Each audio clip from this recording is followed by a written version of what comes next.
tous. Alors, je m'appelle Louis Bourgault. Je rentre en première année de doctorat là maintenant, en fait. Ça fait un mois que j'ai commencé officiellement. Le titre de la thèse est pour l'instant Apprentissage et transfert analogique de la pensée informatique. J'espère que c'est pas trop abscon, mais je vais rentrer dans les détails. Ça me semblait important quand même de commencer par décrire d'où vient le financement de ce projet. C'est un projet financé.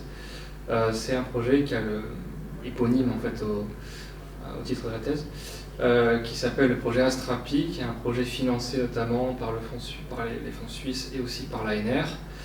Il y a plusieurs en fait, protagonistes, on est 5 à travailler dessus.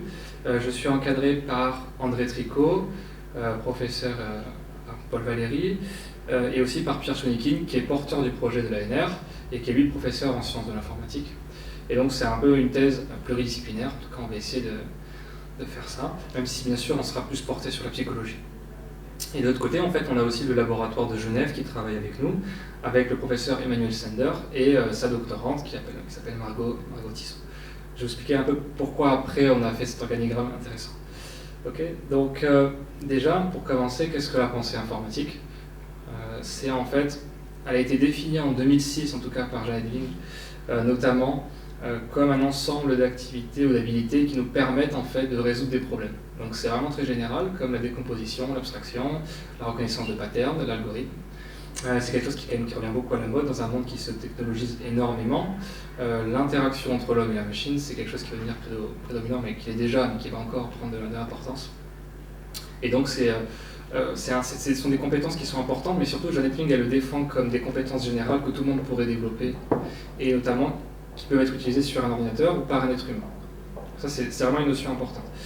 Donc c'est ultra important, et bien sûr c'est des notions qui sont déjà enseignées à l'école en fait. Maintenant en fait, on a réintroduit dans les programmes scolaires des notions d'algorithme, de programmation. Et donc le principe et la grande question du projet, c'est de savoir est-ce que la pensée informatique, ça peut être une compétence transverse et générale. D'accord ? Donc le projet de thèse et le projet de manière générale s'inscrit dans la psychologie cognitive et notamment dans la psychologie de l'éducation. Je préfère préciser comme ça, je un peu les méthodologies. Voilà, donc, mais par contre, quand on va vite voir dans la littérature, en fait, on se rend compte que le transfert d'apprentissage, il est vraiment pas évident et les résultats sont très ambivalents. Donc, et que s'il y a transfert, il est vraiment pas naturel. Donc on se pose pas mal de questions et notamment le projet en fait, est dirigé sur une adversarial collaboration. Donc en fait, il y a deux théories qui s'opposent, qui prédisent des résultats différents. La théorie de la charge cognitive, qui est une théorie propre aux apprentissages scolaires, et qui va notamment prédire très peu de transferts et que ça va plutôt être imperméable. Ce qu'on va apprendre dans une discipline va rester en fait dans une discipline, parce que c'est très demandant et parce que c'est très spécifique. Donc voilà un peu la théorie de la charge cognitive, et qui est portée par André Tricot à Montpellier, et la théorie de l'analogie qui est portée par Emmanuel Sender, qui postule notamment que tout apprentissage nécessite en fait déjà une connaissance. En fait, on apprend toujours par rapport à quelque chose qu'on connaît déjà. Donc en fait, c'est une théorie presque plus générale de la cognition humaine, où en fait on va toujours apprendre par rapport à quelque chose. Et il postule notamment qu'à travers un recodage sémantique, on peut amener à essayer d'améliorer, expliciter les apprentissages et le transfert. Donc on a une théorie qui postule que ça va être très difficile d'amener un transfert d'apprentissage, et une qui pense qu'on peut y arriver en passant par un enseignement explicite. D'accord ? Donc maintenant un peu la méthodologie du projet. Le but c'est de créer une séquence pédagogique d'enseignement, donc on va vraiment aller dans un contexte scolaire, un contexte écologique du coup, où on va essayer de créer une séquence pédagogique où on va enseigner la pensée algorithmique. Alors c'est très facile, la pensée algorithmique c'est juste des idées de boucles, des notions en fait qu'on connaît un peu tous, notamment de savoir déconstruire un problème en sous-problème, savoir réaliser quelque chose d'étape par étape, etc. C'est très organisé, et on va essayer d'enseigner les notions de la pensée algorithmique pour résoudre des problèmes. Et voilà, on va essayer de construire cette séquence pédagogique et de l'implémenter dans des classes. D'accord ? Ce qui est important et intéressant, c'est qu'en fait, on va faire deux groupes, et on va le faire sous deux scénarios différents. Un scénario qui sera en accord avec la théorie de l'analogie, dans lequel on va essayer d'expliciter le plus possible les similarités et les différences qui existent en fait entre les notions qui sont abordées en cours, comment ça peut être intéressant de les lier à concrétiser de manière générale. Et un scénario B, plus en accord avec la charge cognitive.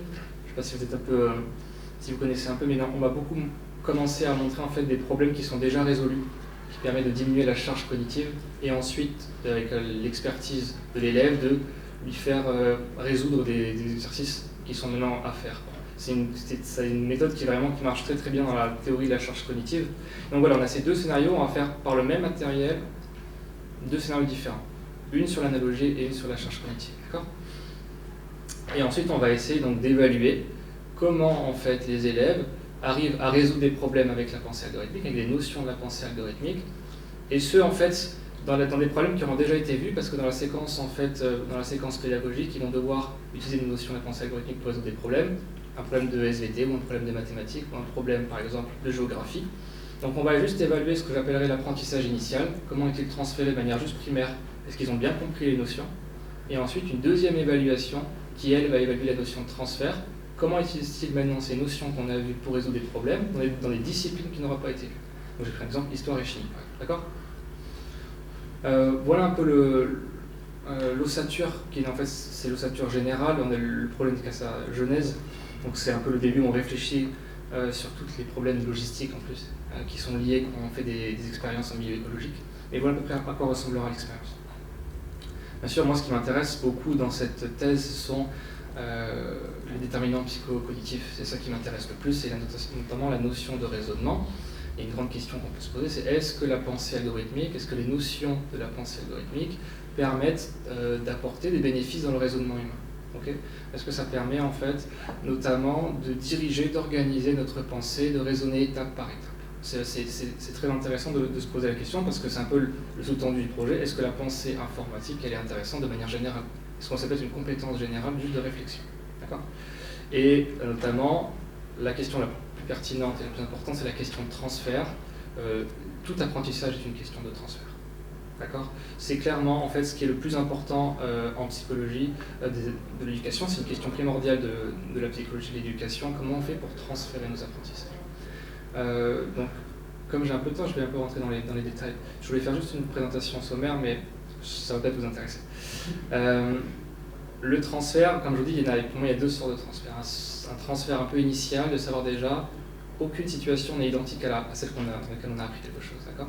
Donc ça c'est un transfert un peu, je l'appellerais de premier ordre, dans lequel on va essayer de transférer juste nos apprentissages dans une situation qui est similaire. Et ensuite ce qu'on appelle, sur ça, on va essayer de travailler sur ça, c'est la notion de distance, et essayer de transférer notre apprentissage sur des situations qui sont plutôt éloignées normalement de la situation dans laquelle on a appris ce contexte-là.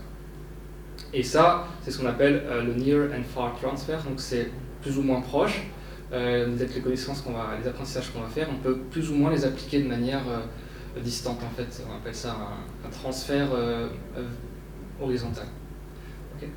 Et c'est vraiment le point qui va être le plus important à aborder au terme de la thèse, et qui pour moi m'intéresse énormément parce que c'est tout simplement l'apprentissage. C'est une question qui est vraiment pas facile et très complexe quand on fait surtout des évaluations de psychologie cognitive et expérimentale dans un milieu écologique aussi biaisé que le contexte scolaire. C'est vraiment une question importante de savoir, on ne veut pas apprendre des apprentissages à l'école, qui ne sont utiles seulement à l'école, on veut aussi qu'ils soient applicables en dehors du contexte scolaire, et donc ça reflète un peu cette question de transfert. Voilà, merci à vous. J'espère que c'est clair.